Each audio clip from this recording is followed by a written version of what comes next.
evening. Yes, so okay, so we're going to be talking about marketing mistakes that kill your business and how to avoid it. And I'm just going to go right into it. Yeah. So, first of all, I came about this idea, when I thought about how a lot of people will, reach out to me and would say, "Hey, I want you to do some marketing for me," or "I'm working on my product, I'm working on my service, and I'm trying to see how I can get a lot of customers and stuff." And I just I look at all of that and I look at the processes and I'm like, hey, why do you do your marketing in this way and you're expecting results? And I just realized that most times people get really, really frustrated when they do marketing with the end to get, clients to generate leads and conversion. And they get really, really frustrated because they don't get to see, much result. They don't get to convert, they don't get to have new clients or more clients as it were.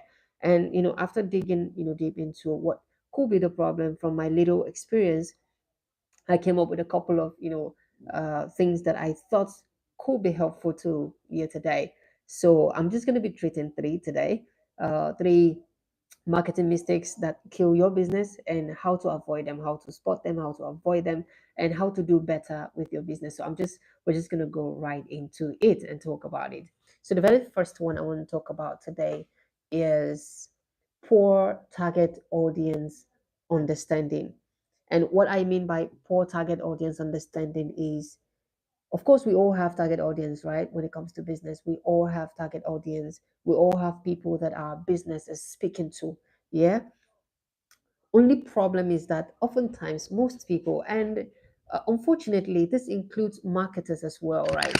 Most people don't, they only have their understanding of target audience in terms of age bracket. So maybe say my target audience includes um maybe my target audience includes people within the ages of 25 and say 55, or 25 and 40, or maybe I'm dealing with high network individuals and that's all. But they can't really explain deeper than that. They can't really tell beyond that to say, okay, this is the nature of my target audience. This is their behavior. This is their buyer's journey. One thing you need to understand about target audience is that beyond just knowing the age brackets, you have to be able to go deeper and think about other things about them. Enter into their minds. How do you enter into their minds? You think about it. Very, very simple. Who are these people? What are their interests? What do they like? What do they dislike? I'm going to use Gen Z for instance. So the Gen Z, what everybody refers to as Gen Z today, when you study this group of people, you realize that they are people who are smart, people who are intelligent, people who like ease, who like smart things, and smart people, smart responses, smart services, and smart goods if possible, right? But they also like excellence, right? They do not like mediocrity. So if, for instance, your target audience are the Gen Z, then you want to tailor your products, you want to tailor your service to be able to meet this need, to be able to speak to smartness, to speak to swiftness, to speak to intelligence, to be something that would get their attention. So you want to think about other things like, okay, so this target audience, where do they usually meet? What's their usual meeting point?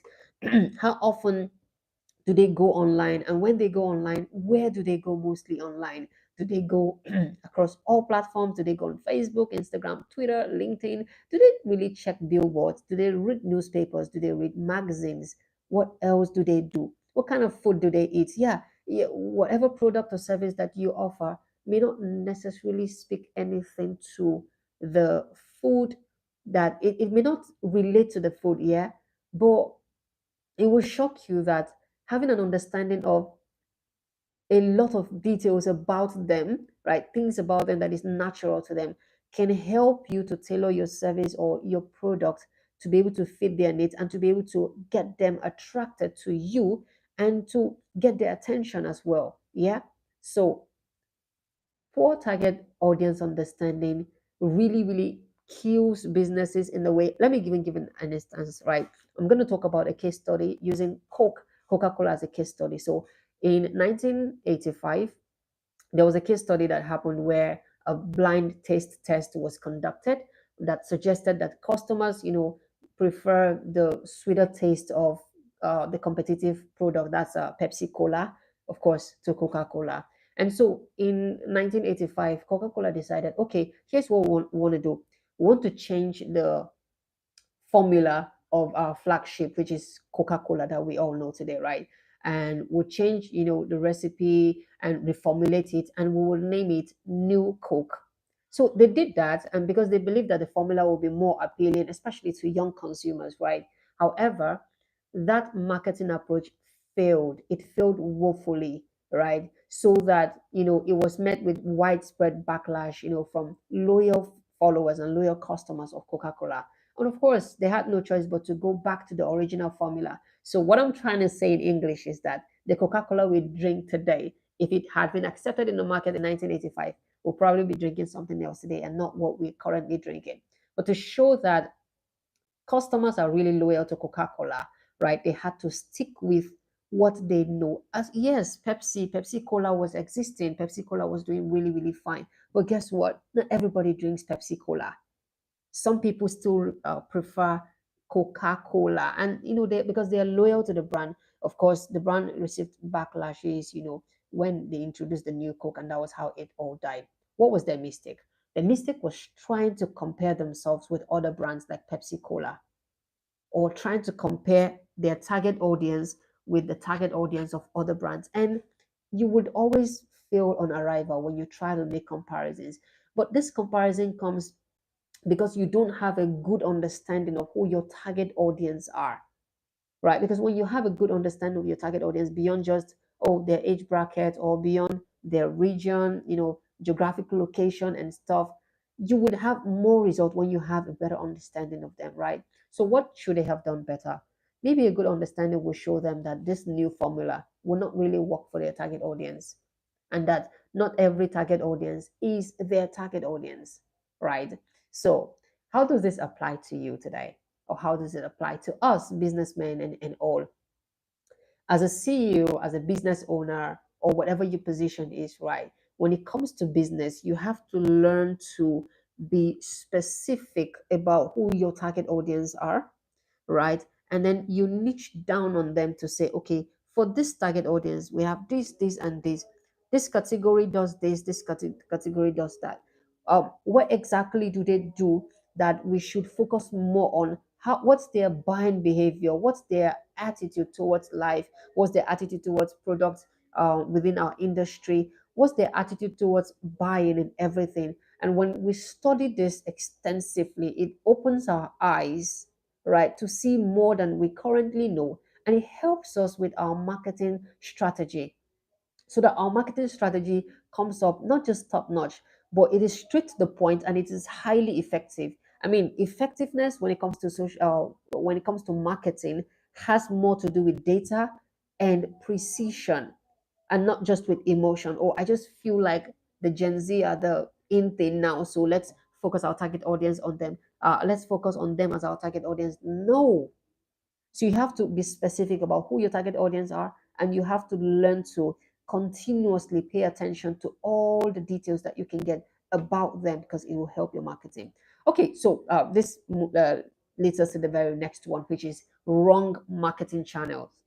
I can go on and on and on and talk about this, because I mean, this is a mistake that a lot of people make, right?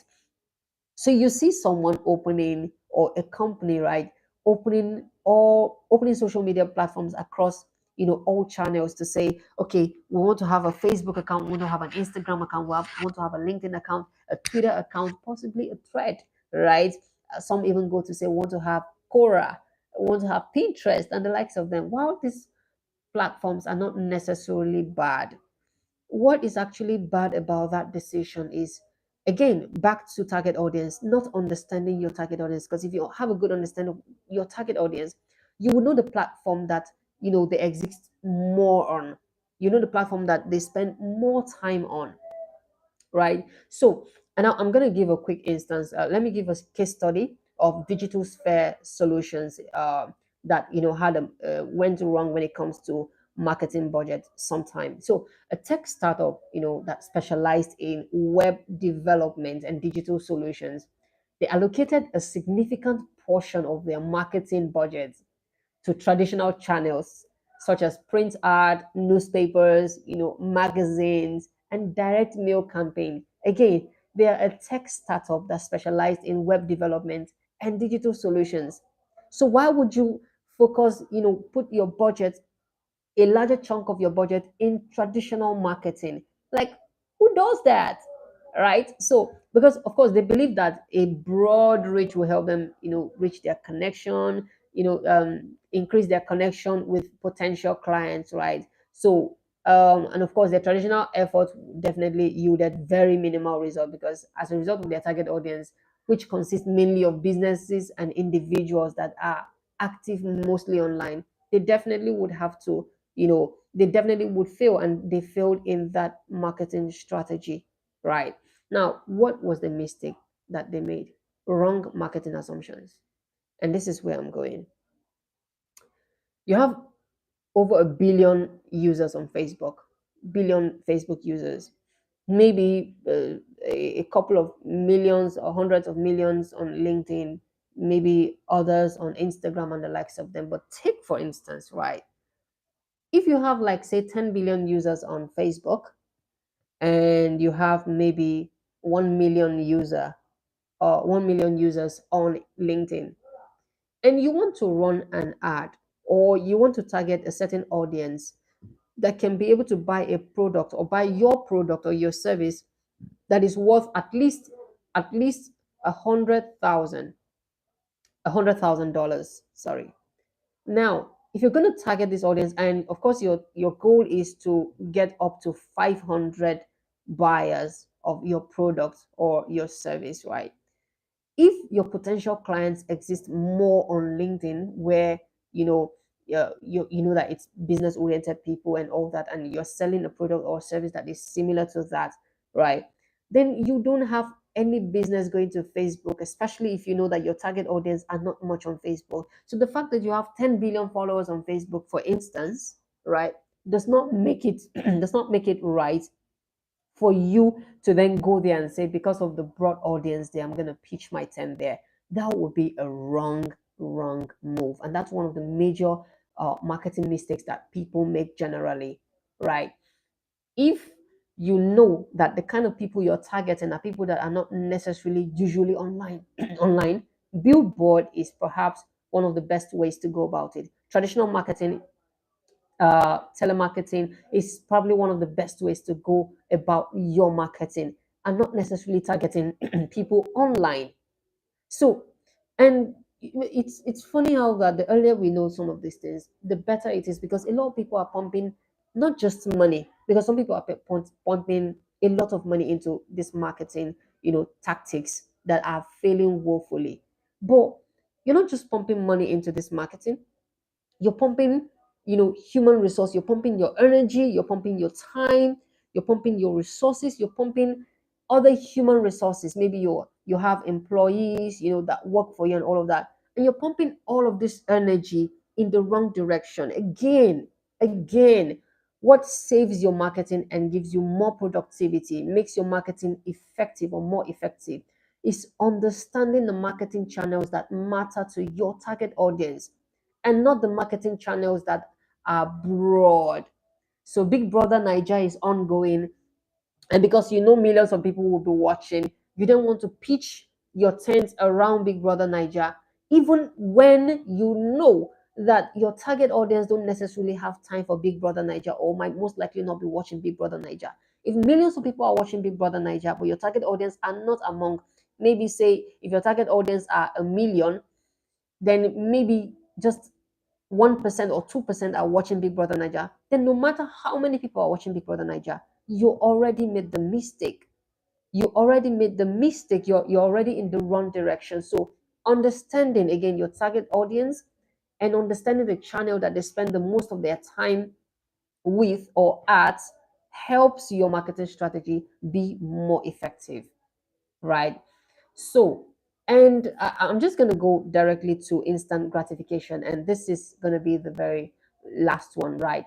instant gratification is an interesting thing that has its positive and its negative. But I'm going to be talking about the negative side to instant gratification when it comes to business. So, the easiest way to frustration is when you implement a marketing strategy now and expect to get results same way as other people, other businesses who have been in this field for say 10 years. Let me give a case study, right? Fresh flavors, organic foods. So this organic food startup believe that a strong social media presence will immediately drive sales for them. So they allocated a significant portion of their budget to influencers, partners, and social media advertising. Now they were expecting that a large following across social media platforms would then translate into sales directly, will increase sales for them. But the oversimplified expectation that a strong online presence equates to instant sales failed. They failed to account for the need to nurture leads, the need to build customer trust, and create a seamless purchasing experience. What does that mean in English? It's very simple, right? Let me give a very simple instance here. So, you want to start real estate or you're going into real estate and you just started, right? And we all know that when it comes to real estate businesses, it's a huge capital. I mean, it's something that is huge. It's not your normal buying and selling of 1,500 naira, or your normal buying and selling of minor things here and there. It's You're talking about investing millions into land, investing millions into houses, into real estate generally. So if you want to position yourself in real estate industry, you have to first of all understand that the people who will be your clients, they're not your regular people. They are high network individuals, at least a large chunk of them. They are high network individuals. Now, high network individuals are too smart. Again, they are too smart to stay in one place, expect that they will see your ad running, or they will see you passing by, or they will see your billboard and then just say, oh, these guys, they sell lands, oh, let me buy from them. They are too smart to do that. Why? They have, over the course of their journey, they have been scammed a lot of times. They have seen scammers, they have seen pretenders, they've seen people they probably have been duped at one point or the other. And the last thing they want to do is to entrust millions of naira into your hands in the name of I want to buy land, even when they do not know you. And that's where I'm going. Instant gratification is possible, but usually delayed gratification is usually the best. Now, what delayed gratification does for you as compared to instant gratification is that you have a business, you start a business. The first thing you want to focus on is not sales. And it's painful how that people do not really get this thing. The first thing you want to focus on is not sales when you start a business. The first thing you want to focus on is customer trust, customer relationship. That's what we call business, building a brand from the scratch. You want to focus on relationship. You want to focus on getting people to know you, getting people to feel you, getting people to trust you. I mean, I was doing something for I was doing a strategy, right? A marketing strategy for a tech company that is in, I think, in Canada, and has a branch in Nigeria, or its headquarters in Nigeria. And I in doing that, strategy for them, I had to do some research. And so I went to a garden where there are a lot of people who were enjoying themselves, and I just asked them questions like, um, why do Nigerians count money after withdrawing from the ATM machine? So you go to the ATM and you withdraw like 10,000, and then you stand right after withdrawing it. You begin to count the money. Why do Nigerians do that? And I heard very, very funny responses. Very funny.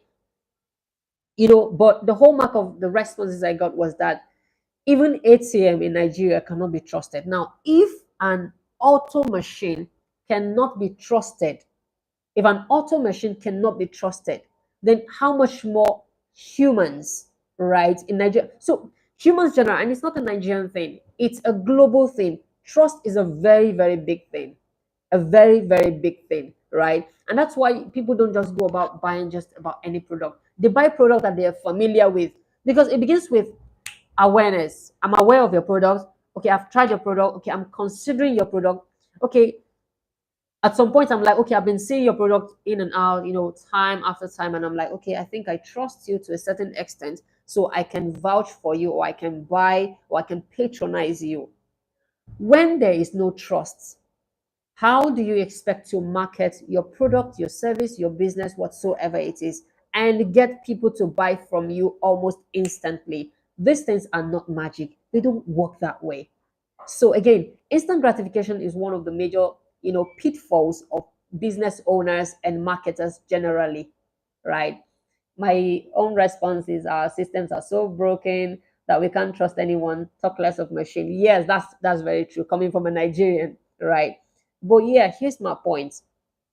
First thing you want to do is understand that delayed gratification is the key. Delayed gratification may look like old school, but guess what? It's what works.